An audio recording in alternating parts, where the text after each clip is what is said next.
extraordinary year 2016 has been. Those, of course, who know their Bible prophecy know that we've not had a year like this for a long, long time, perhaps going back to 1967. What does that mean, brothers and sisters? Well, I think it clearly indicates to us that the day is at hand. We know that God is at work among the nations, and there are some really extraordinary things that have occurred this year, as we will see, God willing, tonight as we proceed. Now, this review is going to have to be fairly brief, because there's just too much to put into it. In other words, I have to leave some things out. I can't talk about earthquakes, spectacular weather events, things which we know are there on the fringes happening in a quite marvellous way. We can't talk much about the election of Donald Trump.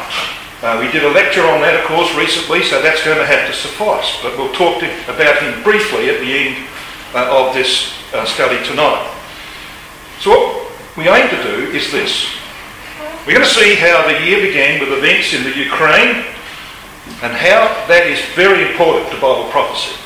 Vladimir Putin's made no secret of the fact that he's actually trying to restore the historical Russian Empire.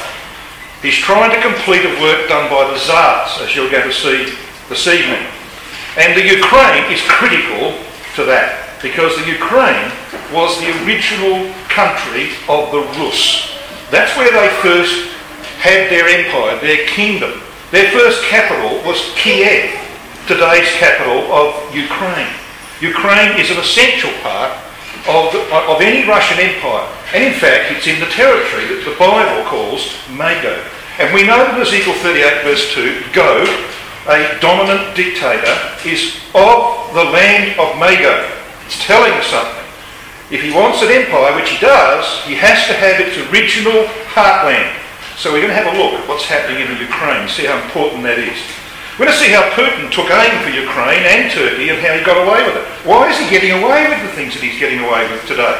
It wouldn't have happened 10 or 15 years ago. Why is this happening? We'll explore that. We're going to see how the two legs of the image of Nebuchadnezzar are now working together. They haven't been working together for over a millennium. They've had a huge split in the church between the Eastern Orthodox and the Roman Catholic churches. They haven't been able to even talk to each other. But they're doing more than talking right now. They're actually planning and working together. We're going to witness the growing friendship between Russia and Israel and the reason for that. And we're going to see the hand of God in Brexit, the departure of Britain from the European Union, and the ramifications for that, for the European Union, and of course for the young lions. We're going to note that we're very near a financial collapse of spectacular proportions that we believe will be the signal for the return of our Lord Jesus Christ. We'll go into that a little bit more later. So let's start with Ukraine.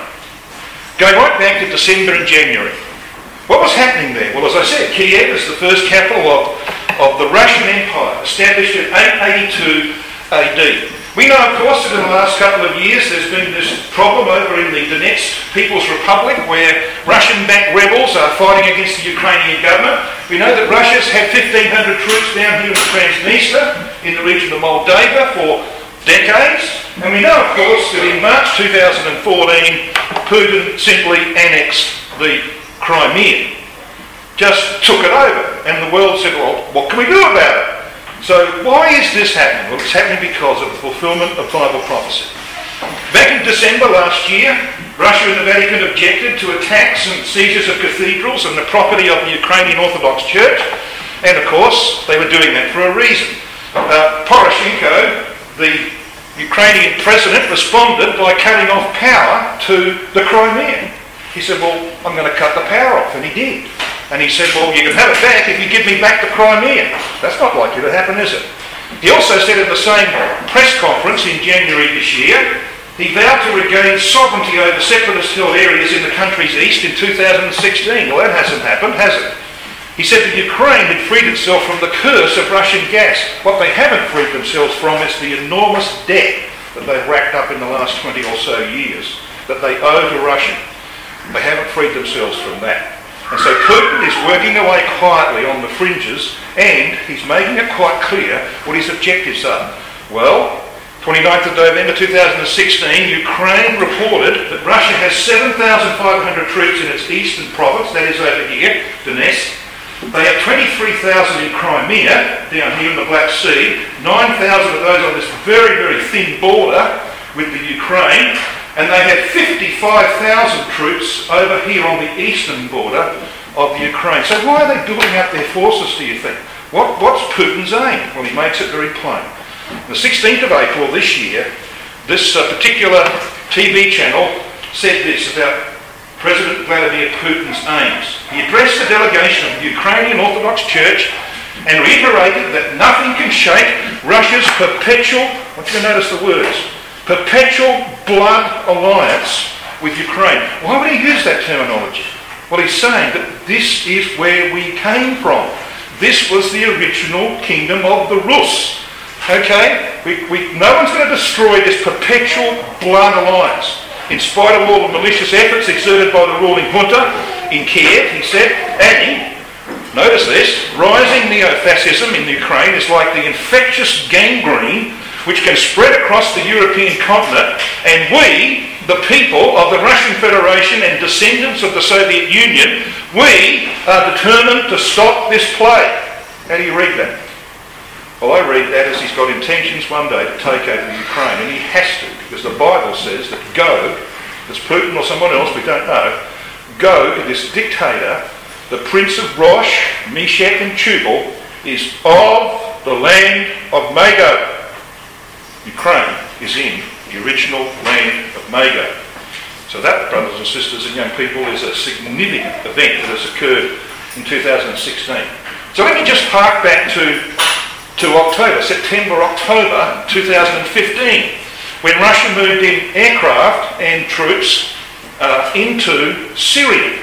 Well, the world was aghast at that. This is a staggering development. Well, we've seen what's happened in the last 12 months or so as a result of Russia being there. And then, of course, bombing anybody that opposes the Syrian government, doesn't matter who they are.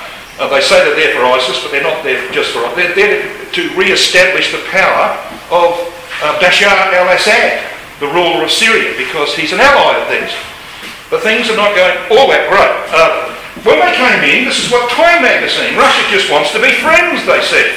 Well, in previous talks on this particular subject of Bible prophecy, we spent quite a bit of time establishing that there are 3 Bible prophecies in the Old Testament that will one day shortly be fulfilled. They require this. They require the possession of the territory from the Mediterranean, from Syria, right across to Pakistan, by a power called, in Daniel chapter 11 verse 40, the King of the North. Now, the King of the North and the King of the South dominate Daniel chapter 11, the history of the times before Christ when the Greeks ruled. And Alexander died and his empire was broken up into 4 parts. The 2 dominant parts were the kingdom of Seleucus, one of his generals, and of Ptolemy. Seleucus was in Syria. He controlled the area, as you'll see in a moment, from Syria across to Pakistan. He was called by God the King of the North. He was a foreign occupying power there for hundreds of years. Similarly in Egypt, Ptolemy, one of Alexander's generals, ruled Egypt and his successors for hundreds of years. That is very important, because you see, we don't have a King of the North today. You have to be a foreign occupying power of the ancient territory of the Seleucid kingdom to be called the King of the North. We don't have a King of the South today, by the way. We used to have one. It was Britain, who went into Egypt in 1882. Came out in 1952 or thereabouts. They were the King of the South. They fulfilled the first part of Daniel 11 verse 40. But we are going to shortly get the King of the North. So I'm not going to go into all the details of Daniel 7 verse 7 and Ezekiel 38 verse 5, which talks about Persia. The Persia referred to there is not Iran, it's that whole area from Syria across to Pakistan. Nor will we go into Daniel chapter 11 verse 40. But we will summarise what they mean. These 3 prophecies all require the same thing as we said. The possession of this territory by a foreign occupying power through conquest. That's what's required to historically get back a King of the North. There has to be a power dominating that region. It's the Persia of Ezekiel 38 verse 5. What do you reckon might happen on the end of this Syrian crisis that's now reaching a peak? What do you think is going to happen? Well, most people can see what's going to happen. The day will come when Putin will say enough is enough. He will sweep right across. It'll probably come on the back of the Great Depression that's coming, when other nations can't have any influence on the outcome. We don't know the exact time. We know what has to happen. And we must have a king of the north before there can be an attack on Turkey. And once they've got control of Constantinople, then there can be a plunge down into the Middle East, down via the coastal strip of Israel, into Egypt. And then, of course, we know that they're drawn back from there to Jerusalem to be destroyed in the land and the arrival of the Lord Jesus Christ and his glorified saints, as Zechariah 14 speaks so eloquently about. Okay, so that is in the making, brothers and sisters. So you think there might have been developments this year in relation to that? Well, you know when the Turks knocked down that jet plane, that bomber, in November last year? The Turks knocked down a Russian jet plane? Within a week, there was a letter on the desk of President Erdogan demanding the return of the Hagia Sophia to the Russian Orthodox Church. Now, you say, well, so what? Well, the Hagia Sophia was the great primary building of the Eastern Orthodox Church up until 1453, when the Turks drove the Eastern Empire people out. And the Eastern Orthodox Church went to Moscow because the Tsar was looking for a new religion. So he got the priests, the establishment of the Eastern Orthodox Church became the Russian Orthodox Church, which is the biggest supporter today of a man called Vladimir Putin. The current leader of the Russian Orthodox Church is a man called Kirill. Okay? And when he came to power, he said, I am going to make the church, this Russian Orthodox Church, a Putin church. He's done pretty well. You'll see how this all comes together in a minute as we go on and see what's happened in 2016. They believe they own this city. They own this building. They're demanding it back. This is the very heartland of the Eastern Orthodox Church. They want that back too. Putin's determined to get it. So we read this in April, in this article from TASS, the Russian news agency. Should Turkey, this is Putin talking here, should Turkey not stop supporting Al-Qaeda's Syria branch, I am indeed eager to end the job the late Tsar Nicholas II left unfinished. Just pause there. Nicholas II was the last Russian Tsar of the Romanov family. He was murdered along with his family during the First World War after the Bolshevik Revolution. Okay? He didn't get to finish his job, says Putin. Putin thinks he's a Tsar and he's going to complete his work. He says, during the World War I, he, the Tsar, sought to restore Constantinople, that is Istanbul of today, to Christendom and protect Russian maritime security by liberating the Dardanelles and Bosphorus Straits. But fate prevented him. What do you read between the lines there? He has designs, doesn't he, on controlling Constantinople. Now, you think that this is far-fetched? Well, the Russians don't think so, because this appeared on Russian TV. Now, this lady here is a celebrity. I've never heard of her, Julia Davis, but she plays around with politics and she tweets a lot like Donald Trump. And this is one of her tweets. This was on Russian television. And they make comments like this. Russia says all of this should have been there. So this area you see here, now this is the Black Sea, there's the Bosphorus, there's the Dardanelles, this of course is on the European side of Turkey, and this of course is well and truly in Turkey. They are saying that this territory belongs to Russia. Down here, this is a popular theme in Russia, propaganda later. Istanbul is a Russian city. Now isn't that interesting? Because we know that when the image of Nebuchadnezzar finally stands up in the land of Israel, and by the way, it can't stand up until it's captured the land of Israel, because that's an essential territory of the four empires that make up this image, okay? So when it does finally stand up, it stands up on two legs. And those two legs have to be working in harmony under one mind, the Babylonian, Roman head, you might say, the Babylonian head, okay? Well, that hasn't been happening for over a millennium. It hasn't been. working together, Rome and Constantinople. West and East have been out of kilter. They haven't been friends. That's not the case at the end of 2016. We've now got these two legs working together. That's the amazing thing. And one more thing before I get on to filling out some of these things. This was also on Russian TV. Now, here's the map of Turkey. There's the Black Sea. That's that little area we're talking about that Russia believes they own around Constantinople. But have a look at this area over there. What do you think that is there? Well, let's read what they say. They talk about Constantinople or Istanbul, the Turkish Strait should be Russian. And they say this down here. Russia's state-sponsored best, he said, Western Armenia and Mount Ararat. Now you remember that Mount Ararat is where Noah's Ark ended up, okay? So it's over here in the eastern part of Turkey. Mount Ararat and Armenia should belong to Russia as well. Now that's interesting.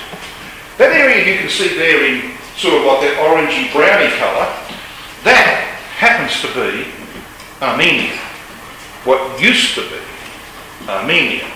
Now why is that important? Armenia is over here. It's very, very small today. And the reason for that is because of the Turkish genocide between 1915 and 1921. Okay, we'll come to that in a minute. Why is this important to you and me? Well, Ezekiel 38 verse 6 talks about Togarmah. Alright? The house of Togarmah. Why would it be described as a house, do you think? Well, because you see, a house is talking about a people. Now these people are scattered and peeled. They were brutalised by the Turks. They're demanding their territory back. They've been doing that for 100 years. They want their territory back, and guess who they've got supporting them? A man called Vladimir Putin, who has very close ties with the current Armenian president. You see, in the commentaries, Keelan Dailies, for example, when they talk about Togarmah of Ezekiel 38 verse 6, they say, it is the name of the Armenians who are still called the House of Thorn or the Torquemadze today. Okay, so this is another fulfilment of Bible prophecy. At least we can see it coming, brothers and sisters, as a result of the events of 2016. So here's the historic Armenia. You see these red lines around here? They might be difficult from the back. And there's another one around here in Cilicia where Paul, of course, grew up. They're not going to get that back, but they're going to get some of this back. We saw that on the Russian map. This is the design. They're going to get what used to be historic Armenia way back in 1915. Now, how do we know they're going to get it back? Well, because Putin has already been supplying weapons to Armenia for about 10 years. They are economically dependent on Russia, by the way, who's just next door, as you can see, which is why once Georgia said doesn't have to worry about access to Armenia. And they've got another supporter. Another supporter. A man called Pope Francis I. Now, he was here in Armenia in June 2016. And when he came in, he threw out his speaking notes and he started to ad-lib. This article talks about what he said. Pontiff ad-libs controversial word during speech to devotees, risking repeat of diplomatic rift between Turkey and the Vatican. What was the word? Genocide. He denounced Armenian genocide 1915 to 1921 when 1.5 million Armenians perished and many others were made refugees. He denounced that genocide. He called the ideologically twisted and planned genocide of Armenians by Ottoman-era Turks a century ago as he arrived in Yerevan. The Vatican, this article said, had long cheered the Armenian cause, holding up the poor country of 3 million, notice this, mostly Orthodox Christians, as a bastion of faith and martyrdom in a largely Muslim region. This is why Putin supports Armenia. They are Orthodox Christians. That's why the Pope's on side. And why are these two men working together? What has Pope Francis got to do with Vladimir Putin, the greatest butcher that the world has today? What has he got to do with that man? Well, a lot. Because you see, the Great Schism that lasted for 1,054 years between the Western Roman Catholic Church and the Eastern Orthodox Church is over. Alright? And it's over as a result of this historic meeting in Cuba earlier this year, February the 12th, in fact. These two men, Kirill and Francis, met in Cuba and they resolved their differences. This is why Putin can get away with his actions in the Middle East. Pope Francis has made it very clear what he thinks about Putin. In an attempt to defend Christians, said this article, February, a French journal, to defend Christians in the Middle East and other parts of the world where they're being persecuted, Pope Francis wants to ask Russian President Vladimir Putin for help. According to Pope Francis, Putin is the only one with whom the Catholic Church can unite to defend Christians in the East. He's also the man, by the way, who's stolen the moral high ground. He's the man that opposes homosexuality. He got up and gave a speech in Russia about 18 months or 2 years ago, and he said, the West has given away their morals, their Christian morals. I'm the one that's defending Christian values and wholesome virtues. Look to me. This man is making very real progress. And he's doing it exactly according to Scripture, as you'll see in a minute. Now finally, this article said that the Pope made this statement. It's important to join efforts with Russia to save Christianity in all regions of the world where it is oppressed. That's why there is this union between the Pope and Putin that is growing stronger every day. Isn't that marvellous? We have been waiting for things like this for decades, brothers and sisters.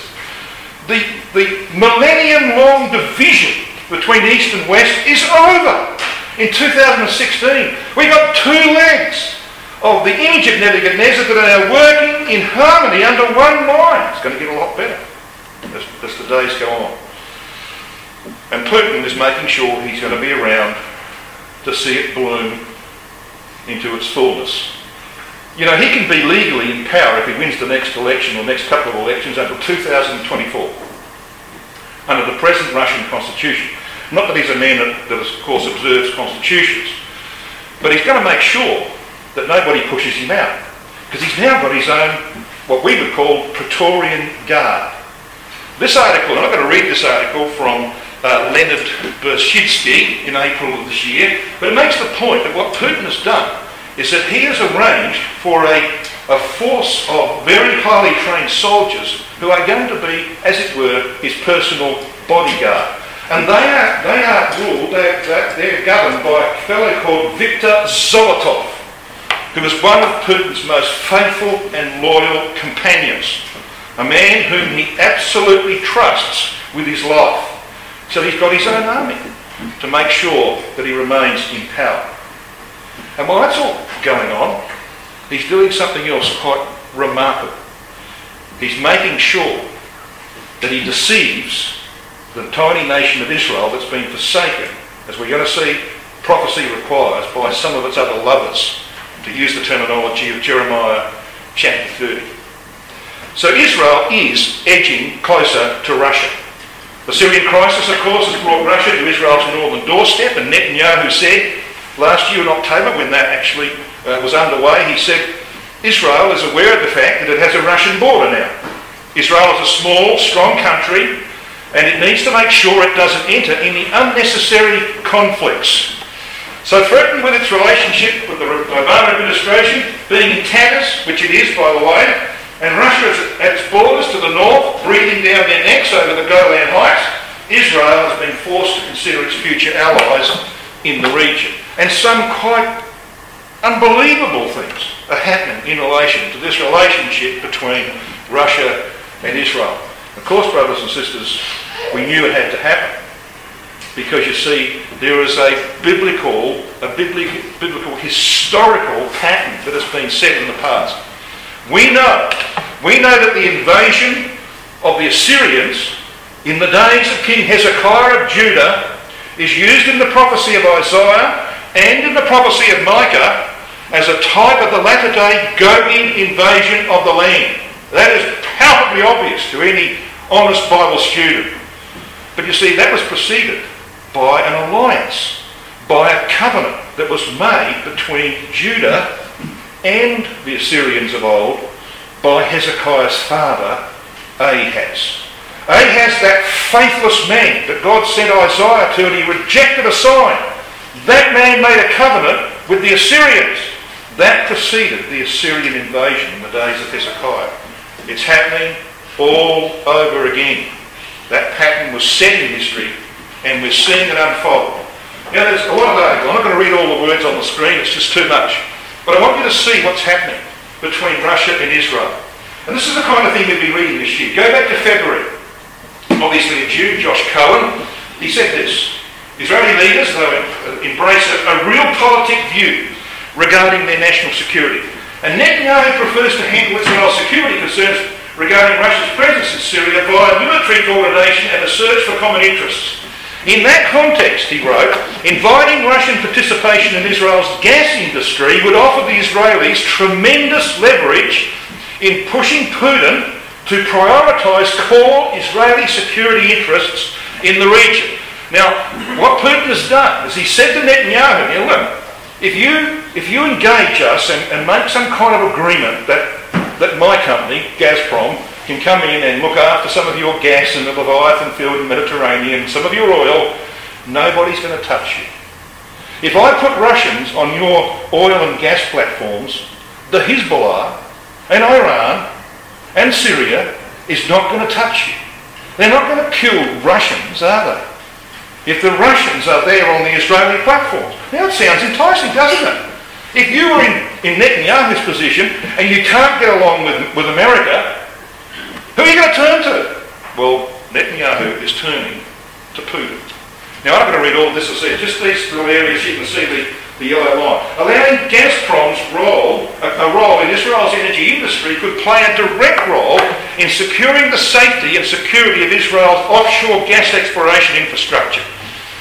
If Russian citizens were located on the offshore drilling rigs, it is almost inconceivable that Hezbollah, who are in Lebanon, of course, or even Iran, would attack these installations and risk Russian civilian casualties. I mean, the Turks suffered, didn't they? Shooting down one plane where one man died. So imagine what would happen. Now, there's another article that came along in May 2016 by Salman Rafi. And he said this: what had initially started as coordination between Russia and Israeli forces to avoid any clash over the Syrian airspace is now expanding into a sort of strategic alliance. And it is, brothers and sisters and young people. That is happening. So this article goes on to speak about the similar things that the previous article spoke about bringing Russians into the Israeli gas and oil industries as a means of bringing Israel's enemies to attention that they wouldn't attack them. I'm not going to read all of that, but as you can see, it's pretty extensive stuff. And I've trimmed some of this a bit. This year has been full of this. So let's go and have a look at some other things that are happening between Russia and Israel. Of the 8.18 million people in the land of Israel today, 1.6 million are Russian Jews. 1.7 million are Arabs. In May 2013, we've mentioned this several times before, there were 10,000 Red Army Russian veterans from World War II who had fought against Hitler living in Israel. Now, do the maths.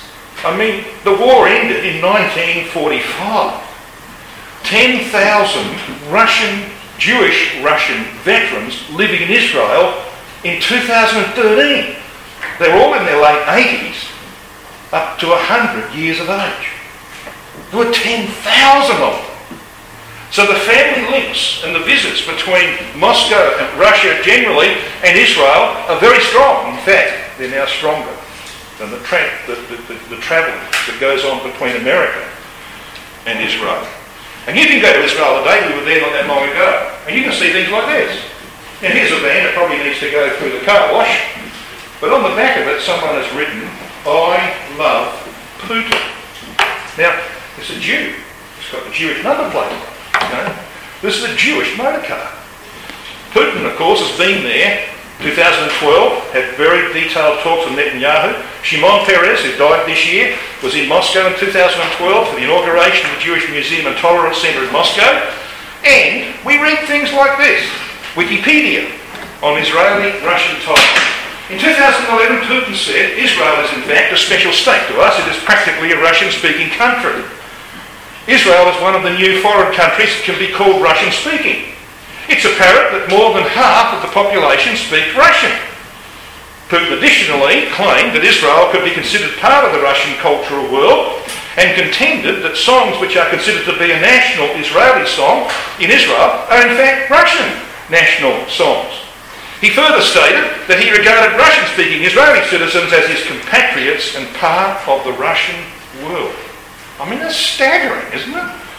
Yeah, but it goes on. In October 2015, Israel and Russia held meetings to coordinate over Syria and avoid accidentally clashing or scrambling each other's communications while operating over that country. In March 2016, Putin said the relations with Israel were special and based on friendship, mutual understanding and the long common history. He further stated, Russia and Israel have developed a special relationship. 1.5 million Israeli citizens come from the former Soviet Union, he said. They speak the Russian language, are bearers of the Russian culture and Russian mentality. They maintain relations with their relatives and friends in Russia, and this makes the interstate relations very special. There are some remarkable things happening between Russia and Israel. Why would that be? Well, as we said, because it's required by Bible prophecy. It is required that there be some kind of covenant, like the one that Ahaz made to overcome his problems before the reign of Hezekiah, when the Assyrians came down, which is a type of the latter-day Gogian invasion of the land. It's got to happen again, and it is happening, brothers and sisters. Now, a news agency called Glick, which I'd never heard of, said this back in February this year, that the US had denied Israel advanced weapons because, you see, Israel's very worried about the agreement that was made by the Six Nations to unshackle Iran, to allow it to trade again with its oil, etc. They're very, very concerned that Iran will develop a nuclear weapon and blow them off the face of the earth, which, of course, the Iranians are determined to do. They made that very plain just recently. They want to get rid of Israel off the face of the earth. So Israel's very concerned. So where would Israel go to get weapons to defend themselves against an Iranian attack? Well, the US. So they did. And the US said, go jump in the lake. They told them they weren't going to supply it. They rejected their request for additional systems that could use to defend themselves against Iranian attacks. So this week, and this of course is in February, Prime Minister Benjamin Netanyahu told the government ministers that he may wait for the next US president before signing a new military assistance deal with America. Now, he didn't know at that time, of course, that Donald Trump, who of course expressed his friendship towards Israel, would be elected as the American president. And of course, we've got to see how Trump measures up to the promises that he made. But this is what was reported in the middle of this year by DEBKA, a very reliable news source. Said this: Russian President Vladimir Putin and Israeli Prime Minister Benjamin Netanyahu decided at their 7th June meeting in Moscow to deepen the military ties between the Russian and Israeli armed forces. Now, what they were talking about in this article was the signing of a new agreement. They said this historic decision spells the end of the Israeli Defence Force's unique relationship with the US. What they didn't say in the article was that the signing of this deal was just a renewal of the previous one. Because in actual fact, on the 6th of September 2010, Russia and Israel had signed a 5-year military agreement that ran out in 2016. They were simply renewing it. So this is a long-standing relationship between Russia and Israel in relation to the supply of military equipment, etc. The Russian leader tried to convince Netanyahu that you let me in, you let my navy in here, we'll protect your gas fields and your oil fields. No one's going to touch you.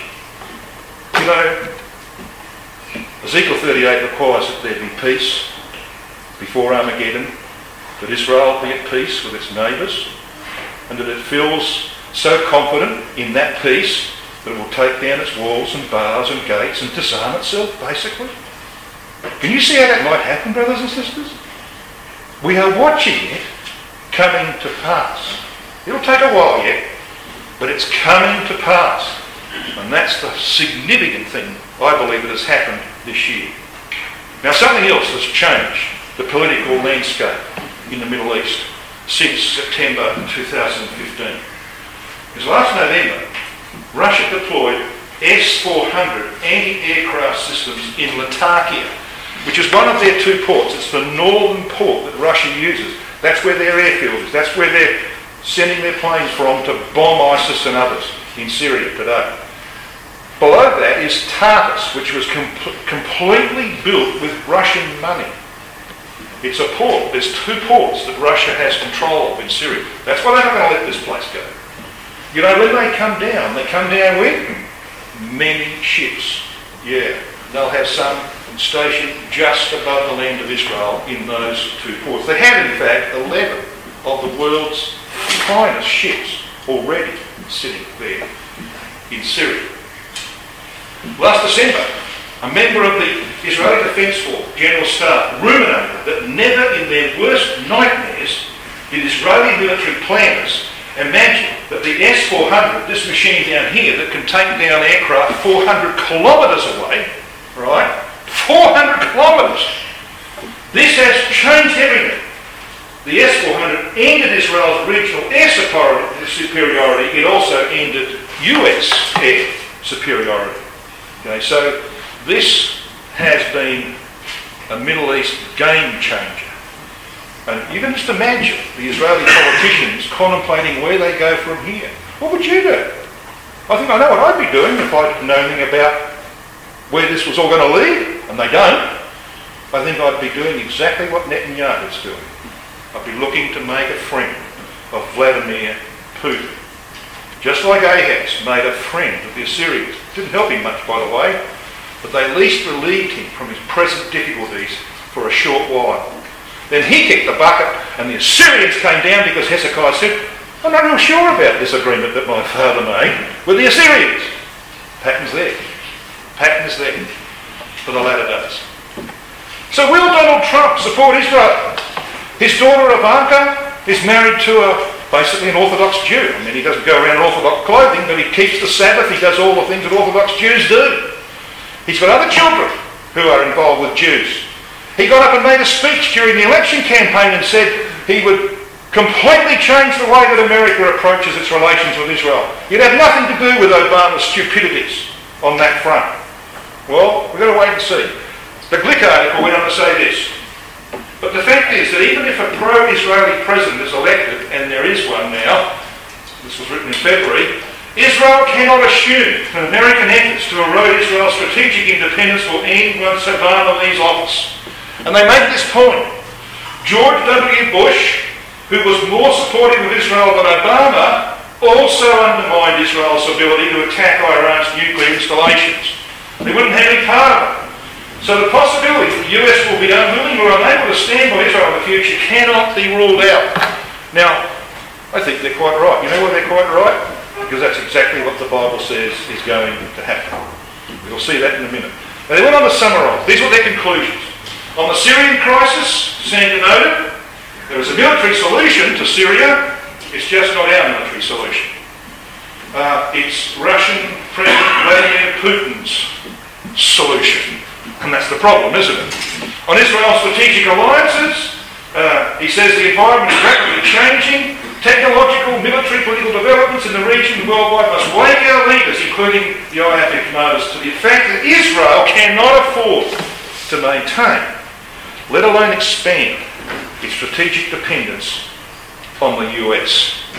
This is the prophecy in Jeremiah chapter 30, verses 12 to 14, which I'm not going to read. You're familiar with it, I'm sure. This is the prophecy that requires that just before Armageddon, which is the subject, by the way, of Jeremiah 30, and the recovery of the Jews from all over the earth, in that context it makes this point, that Israel is going to lose all of its former supporters and lovers. And of course, the most prominent supporter of Israel since the times of Harry Truman in 1947-48 is America. But they're going to depart. They have been departing under Obama. All thy lovers have forgotten thee. They seek thee not. The clear prophecy that we are seeing being fulfilled. So why is this happening? Why did the Obama administration distance itself from Israel? Well, the Secretary of State was a woman called Hillary Clinton. As we mentioned in our lecture on Donald Trump, Clinton has a long record of anti-Semitism. The only time she supported the Jews was when she needed their vote, when she stood, of course, for Senator of the New York District. You can't win an election in New York unless you have the Jewish vote. That's the only time she supported them. Of course, she spoke about it in this campaign because she needed Jewish votes this time around as well. Now, this article here goes back to July 2015, I think has been critical in what we are seeing today come to pass. It talks about a policy that Clinton undertook as Secretary of State. She had this study done. The study was titled Preparing for a Post-Israel Middle East, which in modern layman's terms means a Middle East that doesn't have an Israel in it. That's the US. Now, this study is on every desk in the State Department. What Donald Trump does with that, we'll have to wait and see. But in that study, Israel is classified as the greatest threat to the US because strong US-Israeli bilateral relations hinders the US from having normal relations with Arab and Muslim countries, as well as increasingly the greater international community. That's what's changed America's attitude towards Israel. So leaving that, it's enough, I think, of what's happening between Russia and Israel and the things that are happening there because of Russia's involvement in Syria. I want to turn now to Britain and Europe. Now, looking back to the 23rd of June, historians are going to have a field day, aren't they, about the importance of the 23rd of June this year. What historians won't note is this simple fact, that the hand of God was in human affairs on that day. Now, most of you, of course, have heard this before. We've given a public lecture on Brexit and the reasons for it. And we use this particular passage out of Daniel 4, verse 17, which is very well known amongst us. That this matter, said Daniel to the king, is by the decree of the watchers, that are the angels, of course, who are sent forth to manipulate the affairs of nations, to demand by the word of the holy ones, to the intent that the living may know that the Most High ruleth in the kingdom of men, and giveth it to whomsoever he will, and setteth up over it the basest of men. Now that latter portion, of course, we think might well have its fulfilment in the election of a man that nobody thought could be elected. You know, his public persona, his speeches, and he's even still doing it, he's still tweeting. I mean, he's slapping the Chinese in the face right now with tweets and other things. This man, they said, no one's going to vote. He can't be elected. He's unelectable. Not according to God, because he did get elected. And of course, Brexit was no different.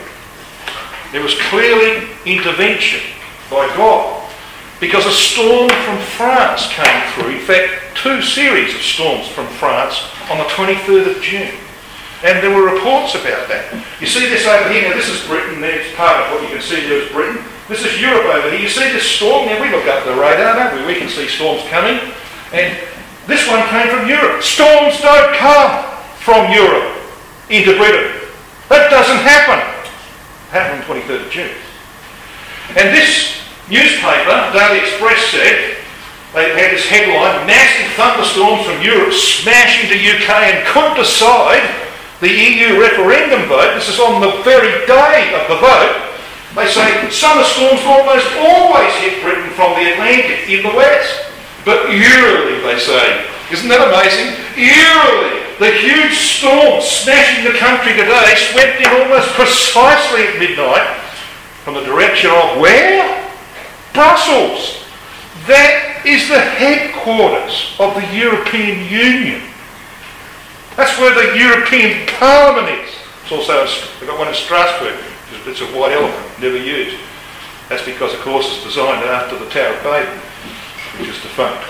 So the European Union is shortly going to be defunct, because God is at work, brothers and sisters. Now you can see some of these pictures. There were dozens of them. You know, near a street filled with water, there's a polling station. You can't get to it unless you want to swim. And this is what happened. Now, the 23rd of June was a normal working day. that's why the polling booths were open till 10 p.m. at night. And people in London, and they thought London would carry the day. There was probably, they think, 2 million people didn't get to vote in the London area, and the vote was won by 1.7 million, which is interesting, isn't it? They said, oh, we'll go to work, we'll go out at lunchtime. Well, the storm hit at 11 a.m. Didn't get out. And then, well, I'll have lunch in here, and I'll go down at 5 p.m. and catch a train or a taxi or a bus home, and then I'll have my evening meal, and I'll go to the polling booth. Storm hit again at 5 p.m. There were no trains, there were no buses, there were no taxis, there were no cars moving. And a lot of people simply didn't get to the polling booth. Hand of God. He wanted Britain out. He wanted them out because Bible prophecy requires them to be an opponent of the great confederacy put together by Russia in the latter days. They can't be part of a European Union that will be involved in that confederacy. They have to be out. We've known this for a long time. And it happened in 2016, along with many other spectacular events. Now, here's another thing from the paper, 23rd of June. Thousands of people are believed to have been unable to get back to vote at polling stations before 10 p.m. Vote affected by flooding and bad weather. Nigel Farage got up the next morning, 24th of June, which was a Friday, and he said, from the numbers coming in, I think we've lost this vote. I think we've lost the vote. An hour later he got up and said, I think we're going to win the vote. And they did. By 1.7 million votes. Probably around 2 million people didn't get to vote in London. And most people in London were going to vote yes, stay in. Isn't that remarkable? We've seen the hand of God at work. So what animated these people to do what they did, to lead the European Union? What animated people to vote for Donald Trump, do you think? Why would they vote for Donald Trump? Why would they vote for Pauline Hanson, for example, in Australia? Well, because they're angry. The world is an angry place. And this was an article, June the 1st, America's anger is out of control. This gentleman wrote, by now it's hardly news that we are in the middle of what has been relentlessly dubbed the anger election. And Revelation 11 verse 18 says, and the nations were angry. This is just at the time when Christ is going to come to raise the dead. The nations were angry, thy wrath is come, the time of the dead, that they should be judged, that thou shouldest give reward unto thy servants the prophets, and to the saints, and them that fear thy name, small and great, and shouldest destroy them which destroy the earth. Now that word in the Greek means to rot thoroughly. And they have destroyed the earth in that way. They have completely corrupted divine ways, haven't they? And that's why these things are coming to a head. So where's it all going to lead? Well, you know, on the day after the vote, British politicians of all colours were saying, if we leave Europe, we're going to have to rebuild our ties with our former colonies. And the names mentioned were countries like Australia, Canada, New Zealand, India, which just happened to be the biblical young lions of Ezekiel 38 and verse 13. And we'll talk in a minute about Sheba and Dedan. There are some incredible things happening there as well. And the merchants of Tarshish with all the young lions thereof. And here are the young lions spelled out on this First World War poster. They are there, their name, Australia, Canada, India, New Zealand, and in the financial crisis of 2008, these were the countries that remarkably came through it the best, financially. Accident? Don't think so.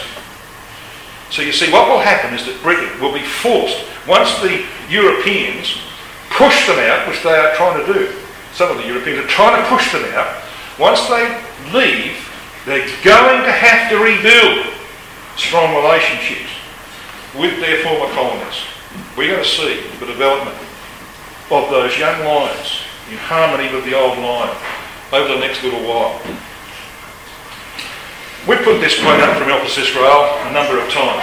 I'm not going to read it. I'm just going to mention that Brother Thomas here in this article, in this section of Elpis Israel, sets out that Tarshish of Ezekiel, which he quotes in this passage, Tarshish of Ezekiel 27 and verses 2 and 12 is in fact Britain.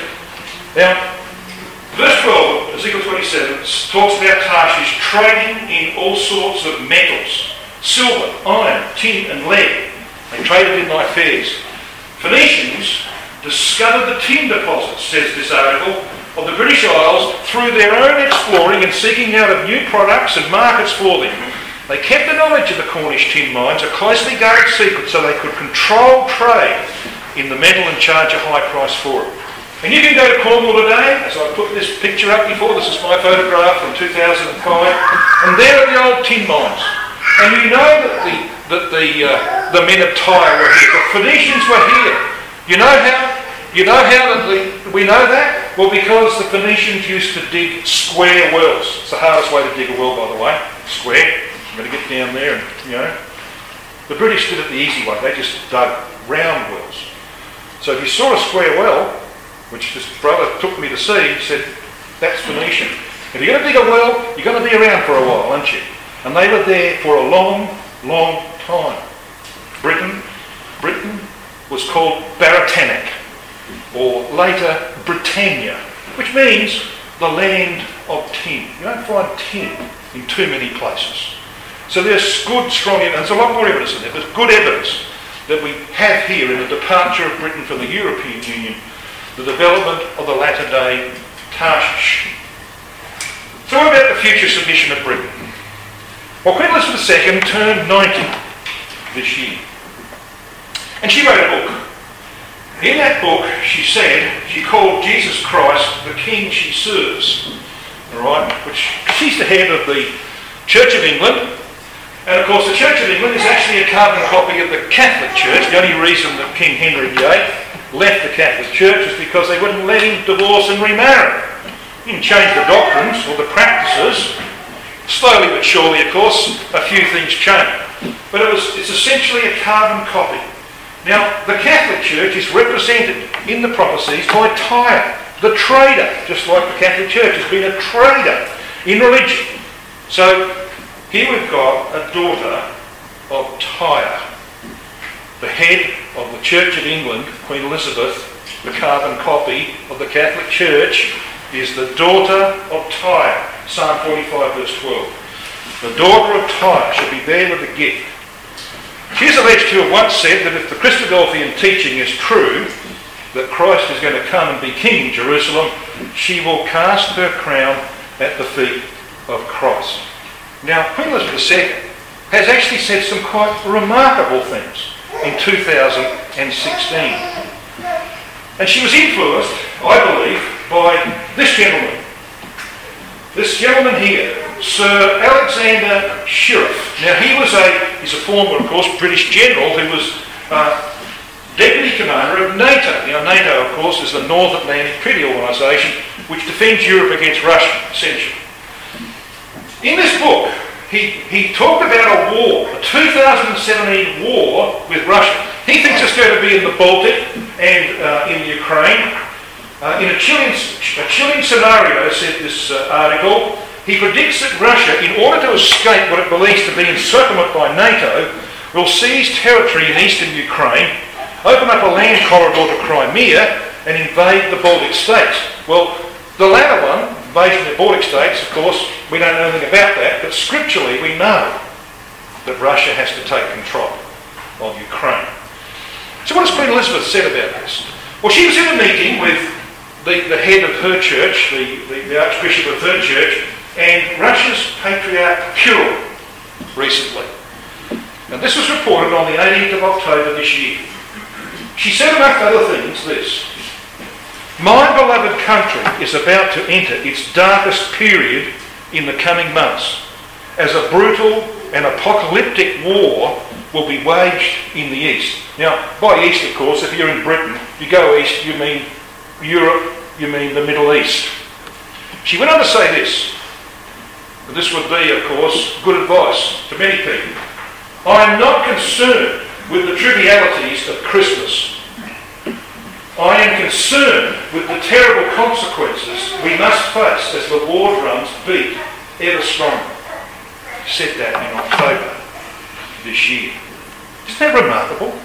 You never hear a peep out of Queen Elizabeth, do you? You're hearing it now. She's very concerned. Now, these statements were made in this meeting between Kirill and Queen Elizabeth II. They were there in London to discuss a lot of things. So what was Kirill telling Queen Elizabeth? Well, he was telling her this. Patriarch Kirill told the Queen about the revival of the church in Russia in the past 20 years. The construction of churches, the development of theological science, the growing number of dioceses, and in general about the spiritual growth in Russia. And she's very impressed. She's very impressed that spirituality is taking over Russia. Now, was this required by prophecy, do you think? Yes. This is Daniel 8, verse 25. Now, Daniel 8 is all about the power controlling Constantinople. This is the power that's going to oppose the Lord Jesus Christ and be destroyed by him. Okay? And we read in verse 25 about this power. Through his policy, the controller of Constantinople is talking about, also he shall cause craft. Now you could interpret craft as being a number of things, couldn't you? You know, political trickery and a whole range of things. Well, just wait. He shall cause craft to prosper in his hand, and he shall magnify himself in his heart. Notice this statement. And by peace shall destroy many. He shall also stand up against the prince of princes, meaning Christ, but he shall be broken without hand, that is, in the land of Israel. Okay? Brother Thomas in Helpless Israel, page 409, said this about that passage. He also acknowledged and increased with glory the universal bishop, he means the Pope, as a God above every God of his dominions. Through his policy, he also caused craft to prosper by his power. So what kind of craft? Priestcraft, he says.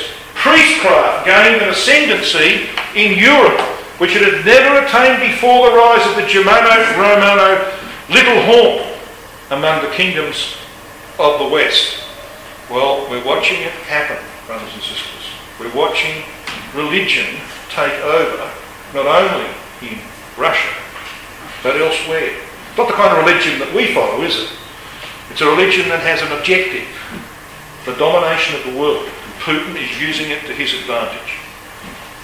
So what else can we say about Britain? Well, we can say this. They need to get their act together with their navy. The navy is in an awful state right now. In Psalm 48 verse 7 we read, Thou breakest the ships of Tarshish with an east wind. So they've got to have a navy at the time of Armageddon, because that psalm's about the setting up of the kingdom. We believe the east wind here is a reference to the power that's come from the east. Like the east wind came into Israel from Assyria and Syria. The east wind here, of course, is the power of Gog. They're going to destroy the ships of Tarshish in the eastern Mediterranean in the day of battle. Now, Britain's defences, especially their navy, are in a pretty poor state. In 85, they had 4 aircraft carriers. I've actually been past a few of them. 2 assault ships, 41 frigates, 15 destroyers. In 2016, they have no aircraft carriers. There were a few, of course, on the plan, in planning. They haven't got any aircraft carriers. They've got 3 assault ships, they've got 13 frigates, they've got 6 destroyers. That's pretty poor for what used to be, you know, Britannia that ruled the waves. They're going to have to get their act together. And leaving Europe is going to help them do that. Well, I'm going to go back to Europe in a minute, but I just want to say a word. While we're talking about Ezekiel 38 verse 30, I want to say a word about Sheba and Dedan. And it has to be just a word. You know, when Gog comes down into the land of Israel, it's not Britain that's the first to say, have you come to take a spoil? It's Sheba and Dedan. They're the first cab off the rank. Now, of course, they're quickly joined by the merchants of Tarshish and the young lions, but it's Sheba and Dedan. And what's happening? Well, Dedan, of course, is modern Saudi Arabia and the Gulf states. Sheba is Yemen. And you can have a look at that. You can go back into the history. You can go to the encyclopedias. They'll tell you that this area down here was called Sheba. national. In fact, you can see the kingdom of Sheba in this map over here. So what has been happening there in this region is that there is a civil war going on in Yemen because ISIS-backed rebels are trying to take over the government. Saudi Arabia has sent a lot of troops and planes and tanks into Yemen, and they're not doing all that well at the moment, so they're going to have to do a little bit more. If they want to win that war, they're going to have to go in there much harder. And of course, events will force that upon them. There's a lot of starvation going on in Yemen right now. A lot of tragic things happening in that country. But when that situation is resolved, Saudi Arabia and Yemen are going to be in lockstep. And Yemen will be dependent largely on Saudi Arabia.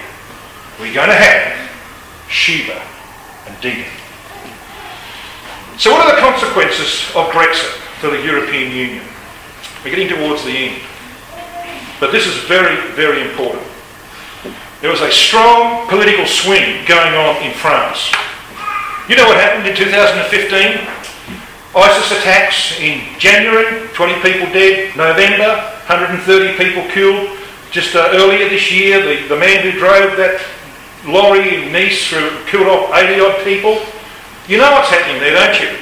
Well, President Harlot, who's tried to manage this, and he's done okay here and there, has dropped. His approval rating once dropped to 4%. When he said that he would not contest the presidential election of 2017 just a week ago, his approval rating was 15%. He knew that there was no way he could win the election with that kind of support. So what has happened is that the left-wing parties, the Socialist Party, which has ruled France for some time, is going to be pushed aside. And there will probably be, after the first round of voting in 2017, there will probably be 2 right-wing candidates. And one of them is a woman called Marine Le Pen. She may well end up being the leader of France. Well, you say, well, who cares? Well, it's very, very important. Because you see, she advocates leaving the Eurozone. She was up in the European Parliament after Brexit saying, this should happen in France. We should be leaving the European Union. Excuse me? France was one of the first of the 6 countries that actually formed the European Union. They've been the backbone of this organisation, along with Germany. But you see, that's all changing. She wants out. Withdrawal from NATO? Excuse me? NATO? France leaving NATO? That's ridiculous. Abolition of the IMF, the International Monetary Fund, limits on immigration, Muslim immigration especially, and forging, this is the most important policy, forging a privileged partnership with Russia. So here's the woman up there, Marine Le Pen. She actually kicked the father out of the leader of the National Front Party, took over his job, but adopted many of his policies. France, this article said in November this year, France has a major far-right Eurosceptic and openly pro-Russian party that receives funding from the Kremlin. So if she does happen to win the election, guess who will have funded it? Russia. Now why will they do that? Well, because she wants to form a privileged partnership with Russia. Guess what we're going to get, brothers and sisters? We're going to get the Ezekiel 38 verses 5 and 6, Gomer and all his band. Because Gomer is a reference to Western Europe, especially France and Belgium. Alright? We're going to get our Gomer. The hand of God is at work in the affairs of nations. She calls for the collapse of the European Union, talks about nationalising banks, sees the US as a purveyor of dangerous policies and Russia as a more suitable friend. She wants to bring an end to immigration, believes the Republic is under Islamic assault. French presidential race of 2017 said the Daily Express has been rocked after an opinion poll showed leader of the National Front Party, Marine Le Pen, is by far the most popular political figure among right-wing supporters and, most importantly, also gaining ground among left-wing circles. So she gets the support of the right and the support of some of the left, she's going to win. But even if she doesn't win, There'll be 2 right-wing candidates. And you know who the other guy is? He's a guy that says we need to repair our relationship with Russia. So whether she's in or he's in 2017, things are going to change in France. We're going to get the biblical going. You know, I picked this article up when I was in Canada earlier this year. This is sort of someone like who's been knitting, and there will be people in this room that have done some knitting that's happened to them. You happen to pull out the knitting needle, you know what happens, don't you? You get an unravelling. So this article sees the unravelling of the European Union and points out the reasons for it happening. Now I want to give you a report card. I'll ask you a question. If you had to choose one of the 27 countries of the European Union that is most rock solid financially, who would you choose? Germany. You're wrong. You're quite wrong. Germany is in serious financial trouble, as well as political trouble. You see, Shaw, who was in charge of their finances, states, unless, and this is February this year, unless Germany starts making huge cuts to its state budget now, it will be unable to sustain the debt burden caused by an ageing population and a low birth rate. Unless the Finance Minister takes drastic action, the German debt to GDP ratio will reach 220% by 2060. You know what Greece's is? 160%. Alright? They're going to end up worse than Greece in due time. Germany is in serious trouble. Germany, being a central pillar of the Eurozone, is under huge pressure to keep within the fiscal rules of the single currency agreement. Not even Germany is keeping the rules of the European Union, which is why it is falling apart. This report goes on to talk about that. They predicted substantial sustainability risks to the country. They don't get their act together. Portugal is in a similar state. They are about to collapse. The country's new left-wing government has promised to roll back the austerity measures, just like they've done in Greece. Italy is in deep trouble financially. It can't get its economy working, particularly in the south, where the unemployment rate is 22%. Only slightly below Greece's unemployment rate. You know what happened in Italy on Sunday, the 4th of December? They took a vote. Now, the popular Prime Minister, Renzi, did a David Cameron. You know, David Cameron's a fool. He thought that he was so popular. He won the election of 2015, 15 it was, so easily he thought, well, I'll take my country to the polls and we'll vote on staying in the European Union. He was absolutely confident of staying in the European Union. You know what happened? So Renzi thought, well, I'll try this. He knows that Italy is in political gridlock, that they can't resolve their economic issues. They're going to be forced to leave the European Union eventually. So he put up a referendum of a whole raft of changes to the Constitution on the 4th of December. And a Brexit and a Trump-like event happened just last summer. The Italians said, no, we're not doing it. You know, the party that led the campaign, the No campaign, wants to leave the European Union. They'll get their way eventually. So Italy's going to be out in due course. Greece, well, who needs to talk about Greece? We know where they stand. Problems there, they're still racking up debt. That has got to come to a head. So let's come to the point. Let's come to the chase on this, brothers and sisters. Why does the European Union need to fall apart? Well, because Scripture requires that there be 10 nations in southern Europe. The 10 toes of Nebuchadnezzar's image on the feet. The 10 horns of passages like Revelation chapter 17. The 10 horns which thou sawest are 10 kings, which means they're not all one conglomeration run by one parliament. It means they're independent monarchies, independent nations, but they are combined under one way of thinking, one mind, a papal mind. That's what this chapter's about. To receive no kingdom as yet, but receive power as kings 1 hour, which biblically is 30 years, with the beast. This is the papal system. These have one mind, and shall give their power and strength under the beast. But they'll be independent. Well, when I last looked at my hands, I got 5 fingers on this hand. Now they work together because there's a little bit of a brain that says do this, but they're independent.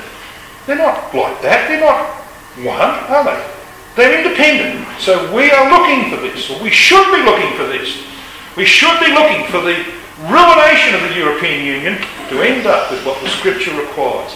10 independent nations with one political agenda shaped and guided by the papacy, who at that time, after the Depression, will have huge power in Europe. So it's doomed. The bankruptcy of the southern nations and the British withdrawal have guaranteed that. And the Roman Empire, as it existed in the past, has to be revived. Has to be there to be destroyed by Christ, says Daniel chapter 7. So it's got to be revived. So where was it in the past? In Europe. Well, it was there, right? South of the Rhine and of the Danube. Rome never went up. They got up into Germania for a short while and the barbarians pushed them out. The border of Rome was here, brothers and sisters. It embraced these nations. So the barbarians later on came in, broke it up into at least 10 parts. Has to be reformed that way. So we're going to get back the 4th beast of Daniel 7, verse 7. We're going to have a revival of the beast of the sea that existed in history. We're going to get Babylon the Great of Revelation 17. And it will be based there, south of the Rhine and of the Danube. We are actually watching it happen in 2016. So let's conclude, shall we, on what I think will be the next major event. Time will tell. We read that passage that you know so well from Luke chapter 17. That as it was in the days of Noah and the days of Lot, so shall it be in the day of the coming of the Son of Man. Now we know why Christ chose these 2 eras of time. He chose them because they had a common denominator. There'd be many eras of divine judgment he could have selected. He didn't. Just these 2. Because the common denominator was that they were both periods of prosperity. General prosperity. That doesn't mean that everybody is in the rich list on earth. It doesn't mean that everybody is a millionaire. It means that people are genuinely quite prosperous. Who would argue that? There might be some who say, well, I'm poverty-stricken. There are very few people that could even relate to what my parents went through in the Depression years and the war years. We don't understand that either. We have no idea of what they went through because we have so much today. We're living in times of general prosperity, like the days of Noah and Lot. You know, it's very interesting that in Luke 17, Christ makes no mention of violence, which was one of the problems of the days of Noah. Another one was immorality, as it was in the days of Lot. He makes no mention of that. Not a word. He says, remember Lot's wife. What was her problem? Immorality? Violence? No. Prosperity. You need to take note of that. Because what he's saying, brothers and sisters, is that prosperity will go on up to the very day of his return. And then, like it was in the days of Noah and the days of Lot, it's all going to collapse. And the world knows it's about to collapse. And we know that the time of the resurrection from Daniel 12 verses 1 and 2 is the time of the beginning of what's called a time of trouble such as never was since there was a nation on earth. That begins with the resurrection. Read Daniel 12 verses 1 and 2 very carefully. So it's telling you. As I said, the world knows. This is the newspaper that came out, the Milwaukee Leader, on October the 29th, 1929. You know what happened on that day? The stock market collapsed. You know why the stock market collapsed? Because the Federal Treasury in America raised interest rates. You know what they're talking about doing in America right now? Raising interest rates. And they've just elected a president who said he's going to slap maybe up to a 45% tariff on Chinese imports into America. He's already punched the Chinese in the nose. If he does 10% of what he's promised to do in his campaign, He will be the catalyst to precipitate the Great Depression. It just needs a trigger. Being on the edge of the precipice for a long, long time. Now, we don't know the timing. It's in God's hands. But it's coming, brothers and sisters. It's coming. This article goes on to talk about, it says things like this. In the more than 6 years since the 2008 Wall Street crash, nothing has been done to rein in the abuses of the parasites in pinstripes that were its cause. Another crash is inevitable. And it is. This man, as I said, may well be the catalyst. On the 21st of November, he confirmed that he would cancel the Trans-Pacific Partnership, which of course sent shockwaves through the Australian Parliament. They are depending on that agreement to dig themselves out of a hole. Did you hear today that the Australian economy is going backwards? Did you hear that? It's going backwards. Yeah. So the cancellation of that partnership is going to have catastrophic effects. Of course, we talked about China, what he intends to do with China.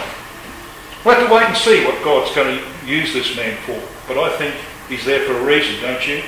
I don't think you could possibly have any other conclusion than a man like him. Every time he opens his mouth, he puts his foot in it. A man like him could become the President of the United States of America. Why would that happen? Well, I think I might know the answer. Because Christ gave it to us. He could well be the catalyst to tip this world's economy over the edge. And before it goes over, brothers and sisters, the angels are going to come knocking on our doors to take us away. Just like they did before the flood came. Just like they did before Sodom and Gomorrah went up in smoke. Right? That is at our doorstep. This is how it happens. 1929, stock market crash. 1930, depression. Takes 10 years to get out of it, and you only get out of it by a war. You have to have a war. It'll happen pretty soon. 10 years, time of trouble such as never was. Catastrophic time for the nations. You and I, secreted away in a place of judgment we believe will be in the Sinai Peninsula at Mount Hor, secreted away, being prepared to make our appearance with our Lord Jesus Christ on the mountains of Israel. So finally, what can we expect next? Maybe the financial crisis that some are saying has to come end of 2016, beginning of 2017. Time will tell. But low oil prices, and they can't agree. They can't agree to lower production of oil. That was one of the key things that Russia wanted. The Russian treasury is empty end of 2016. They acknowledge that. What would you do if you were the Russians? And your treasury is empty. I know what I'd do. I'd finish things off in Syria and grab the oil in Syria, Iraq and Iran, right across to Pakistan. Could be the trigger. Election of a right-wing leader in France, the end of NATO and the European Union, an alliance between France and Russia. Formation of 10 separate but paper-dependent nations in southern Europe, Russia taking control of Syria across to Pakistan by stages or all at once to become the king of the north, the recovery of territory by Armenia with Russian and papal support to get out to Ghana, greater effort by Saudi Arabia to resolve the Yemen civil war, to get out Sheba and Dedan in lockstep, and Britain assiduously rebuilding economic ties with its former colonies. There's some of the things we can expect, but there's a lot more that we can expect.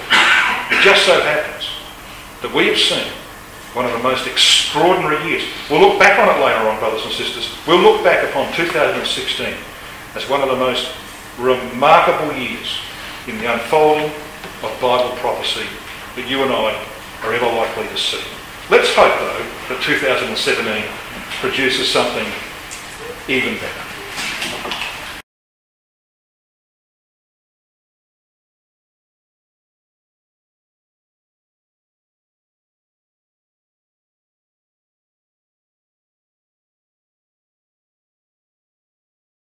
BibleTruthAndProphecy.com is a worldwide collaboration by Christadelphians to help promote the understanding of God's Word to those who are seeking the truth about the human condition and God's plan and purpose with this earth and with mankind upon it.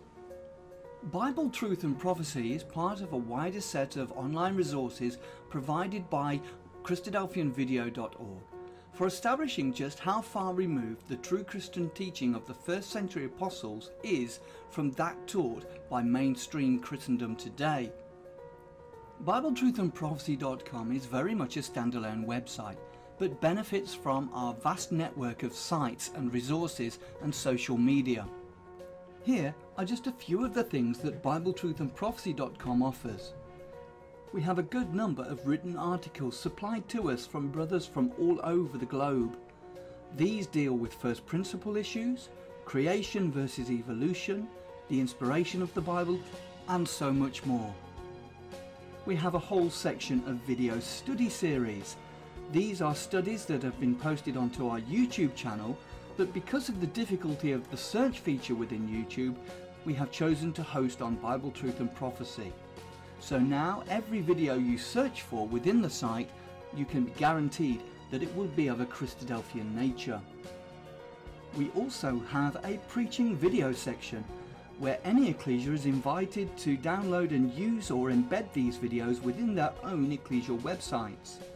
We also have an exhortation service where we produce 2 or 3 exhortations per week, which we then circulate to brethren and sisters in isolation.